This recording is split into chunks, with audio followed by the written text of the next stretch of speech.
Yo, morning, it's LT coming at you. Hey, have you ever had some negative thoughts in your head?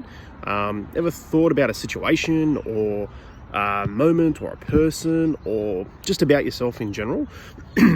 Shit, I have too. It's funny how that happens, right? This is something that is called a thinking error.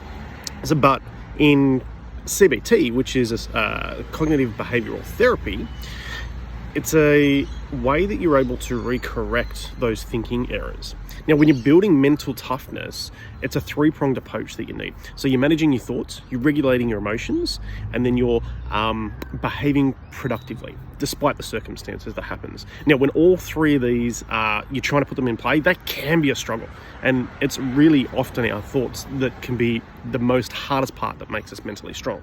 When we go about our daily routines, we end up with that internal monologue, that conversation in your head, the words that, you suck, you can't do this, what are you doing, you're a joker, like all those sorts of negative things that don't do anybody any good, which are running through our minds during the day. Now, quite often, our conscious thoughts aren't realistic. I've said this before, they're irrational, they're inaccurate, they're based on historical and genetics, so it's not your thinking or anything like that. But what it can cause is communication issues, relationship problems, can cause you to make unhealthy decisions. It can really make life a lot harder for you when it comes to thinking on your day-to-day and your life. The most common thinking errors that people have, all or nothing. So basically, it's black and white. You tend to overgeneralize, which is you look at one situation and you're assuming that happens for the rest of your life. So if you take, for example, you're in sales, you can't close one sale, and then all of a sudden you're bad at sales. You can't close a sale for the rest of your life. You struggle to filter out the positive in your life. So if 9 good things happen and 1 bad thing happens, you focus on the negative and the bad thing.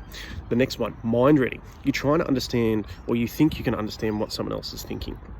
Yeah, occasionally we assume that we know what's going on in someone else's mind and what they're thinking about. It's definitely not the case.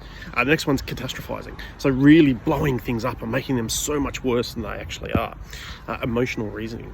So as I've said, emotions aren't based on reality, but we often assume that those feelings are rational. So if you're feeling like a loser, then you're thinking that you must be a loser. The next one is labeling. So this puts a name to something. So instead of thinking that he made a mistake, you might as well label your neighbor as an idiot, as an example. All of a sudden, everyone becomes an idiot. Next one, fortune telling. So you're trying to see the future. You're trying to understand. You're trying to assume that you know what's going to happen because it's happened before. So if I go on a diet, I'll probably just gain weight again. So what's the point in going on the diet, as an example? Personalization. So again, if someone doesn't call you back, like a friend doesn't call you back, then all of a sudden it's, this person doesn't like me, or you catch yourself in situations like, again, you're on a date and it's like, this person's not into me, like what's the point, I'm completely over it, right? Next one is making things an unreal ideal. So making unfair comparisons about yourself and other people can ruin motivation. So if you're looking at other people's with their success and what they've achieved and what they've done, and you're comparing yourself, that is that's the worst thing that you can do. It's not really going to help yourself to do that. So how do you overcome this? The big thing is that you need to challenge those thoughts that come into your mind. You need to gather the evidence, find the exceptions to the rules, and start to focus on the positives and less on the negatives to be able to get over it. You really need to change your thinking. That is the hard part. You've got to find yourself in those moments challenging the thinking, going, wait, actually, do I believe this? Do I actually think this? Do I actually feel this? And if you start to challenge that more and more and more and more, then you get control back of your mental toughness. You get control back of those situations, and then it becomes less burdening, less harder for you. As always, I'm keen to hear your thoughts on if you've ever overcome any situations in the past before. Hit me up in the comments below. If you haven't already, give me a like, a subscribe, a follow, give me a share. And as always, the choice is up to you. What will you choose? LT out.